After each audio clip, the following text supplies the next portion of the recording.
Bienvenidos, noctámbulos y buscadores de lo insólito, a relatos ecos escalofriantes.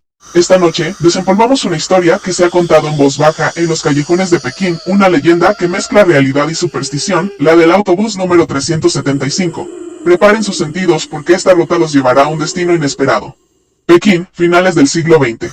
La ciudad se expandía sin cesar, absorbiendo pueblos y tradiciones en su imparable crecimiento. La línea de autobús número 375, con su recorrido que se adentraba en las afueras, era un microcosmos de esa transformación, uniendo el bullicio del centro con la tranquilidad de las zonas rurales. Después de la medianoche, cuando el tráfico disminuía y las luces se atenuaban, el autobús se convertía en un refugio para los trabajadores nocturnos, los estudiantes rezagados y aquellos que preferían la soledad de la noche. Una noche de invierno particularmente fría, el último autobús de la línea 375 iniciaba su ruta. El conductor, un hombre corpulento y de pocas palabras llamado Lee, conocía el camino de memoria. A su lado, un joven aprendiz de mecánico llamado Wei hacía las veces de cobrador para ganar un dinero extra. A bordo, viajaban una anciana vestida con un kipao de seda descolorida, un obrero con el rostro curtido por el sol y una pareja de jóvenes estudiantes que regresaban a casa después de una larga noche de estudio. Todo parecía normal hasta que el autobús llegó a una parada poco iluminada en las afueras de la ciudad. Tres figuras, envueltas en abrigos largos y sombreros de ala ancha, subieron al autobús. Su vestimenta, aunque discreta, parecía fuera de lugar como si hubieran salido de una película antigua. Sus rostros, ocultos en la penumbra, apenas eran visibles. El silencio que los acompañaba era aún más inquietante. Se sentaron en los asientos traseros, sin intercambiar palabra alguna, creando una atmósfera de tensión palpable. Wei, el joven cobrador, sintió un escalofrío recorrer su cuerpo, una sensación extraña que no podía explicar.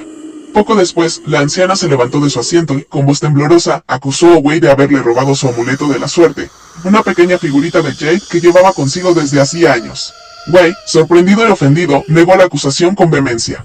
«Señora, yo no he tocado su amuleto. ¿Por qué me acusa de algo así?», protestó el joven, sintiendo la mirada inquisitiva del resto de los pasajeros. La anciana, sin embargo, insistió en su acusación con una obstinación que desconcertó a todos. En medio de la discusión, exigió que Wei bajara del autobús con ella para resolver el asunto en privado. Wei, sintiéndose presionado y humillado, accedió a bajar del autobús junto con la anciana. Una vez en la calle, bajo la tenue luz de una farola, la anciana le reveló la verdadera razón de su comportamiento. Con voz confidencial, le dijo que los tres hombres que habían subido al autobús en la parada anterior no eran personas normales. «Esos hombres son enviados del infierno», susurró la anciana con los ojos llenos de temor. Según ella, eran espíritus malignos disfrazados de humanos, que buscaban almas para llevarse consigo al más allá. La anciana afirmó haber notado que sus pies no tocaban el suelo, que flotaban ligeramente en el aire. Wei, aunque escéptico, no pudo evitar sentir un escalofrío al escuchar las palabras de la anciana. La atmósfera era extraña, cargada de una energía inexplicable.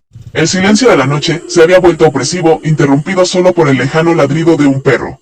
El joven miró hacia el autobús, que se alejaba lentamente en la oscuridad. La imagen de aquellos tres hombres, sentados en los asientos traseros, con sus rostros ocultos y su silencio sepulcral, lo perturbó profundamente. Al día siguiente, la ciudad amaneció con una noticia trágica. El autobús número 375 había sido encontrado abandonado en un descampado a las afueras de la ciudad. El conductor, Lee, y los pasajeros habían desaparecido sin dejar rastro. La policía, tras una investigación superficial, concluyó que se trataba de un caso de secuestro, aunque nunca se encontraron pruebas que confirmaran esta teoría. El autobús fue retirado del servicio y el caso se cerró sin resolver. Con el paso del tiempo, la historia del autobús número 375 se convirtió en una leyenda urbana, un relato que se contaba en voz baja en las noches oscuras. Algunos decían que los pasajeros habían sido víctimas de una secta satánica, otros que habían sido abducidos por extraterrestres. Pero los que conocían la versión de la anciana, la que hablaba de espíritus malignos y enviados del infierno, no podían evitar sentir un escalofrío cada vez que veían un autobús de la línea 375 circulando por la ciudad. La leyenda del autobús número 375 se convirtió en un recordatorio de que, incluso en el mundo moderno y racional, existen fuerzas oscuras que escapan a nuestra comprensión, misterios que acechan en las sombras, esperando el momento oportuno para revelarse. En la oscuridad de la noche, cuando escuches el rugido de un motor acercándose, ten cuidado.